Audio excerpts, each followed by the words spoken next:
Ye omukubiriza w'olukiiko lw'eggwanga olukulu Rebecca Alitwala Kadaga asimye bannayuganda ababeera ebunaayira olw'okuvangayo nga ne bakola ebintu ebiyamba ennyo eggwanga lyabwe. Kadaga okwogera bino abadde atongoza empaka z'emisinde egimunabyalo egigendereddwamu okusonda ensimbi z'okujjanjaba abalwadde ku endwadde ya kookolo mu bitundu by'e Busoga.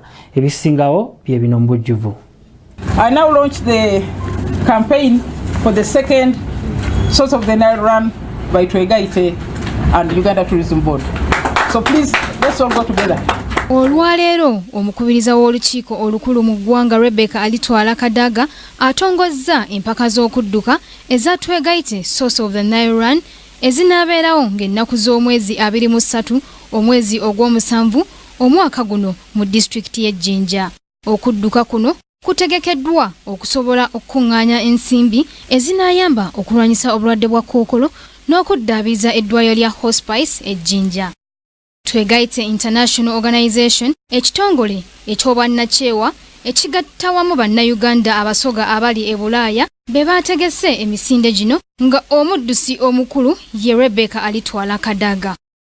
Kadaga asabye abantu bonna okugenda e Busoga beetabe mu mbiro zino basobole n'okulaba ebyobulambuzi ebyenjawulo ebiri mu Busoga.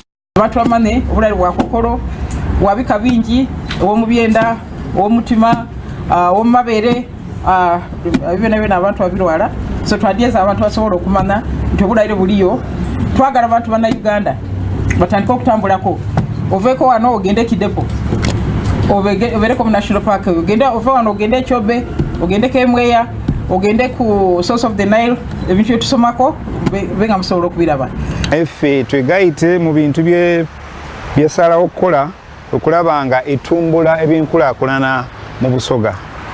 Kati tolinawo oyinza kugamba nti ogenda kutumbula byankulaakulana nga tokutte ku bintu ebikwata ku bantu ba bulijjo naddala nga endwadde.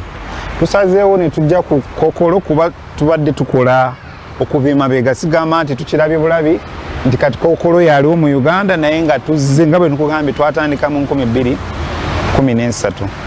Kadaga yeebazizza aba Twegaite International Organization kubanga bamuyambako okutumbula ebyenjigiriza mu Busoga nga mu kino bakyamuyamba n'okugabira abaana ab'ekyomusanvu mu Busoga ebitabo ebirimu ebibuzo ebyokwegezesa ng'era omulimu guno akyagubunisa mu disitulikiti zonna mu Busoga.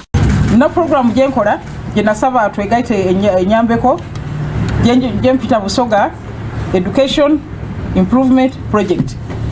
Twagitandika kubanga okusoma kw'abaana baffe ku primary district Busoga zali December mu primary. Ssenkulu w'olukiiko oluvunaanyizibwa ku by'obulambuzi Stephen Asimwe agambye nti bagenze okukizuula nti bwe beeyambisa ebyemizannyo nga okudduka kiyambako okutumbula ebyobulambuzi. Tulabye nti sports tourism yekyasinzeeyo okuleeta abantu abangi mu kifo ekimu. Kankuwa ekyokulabirako mu weeks zino eziyise tubadde ne marathons nga 4.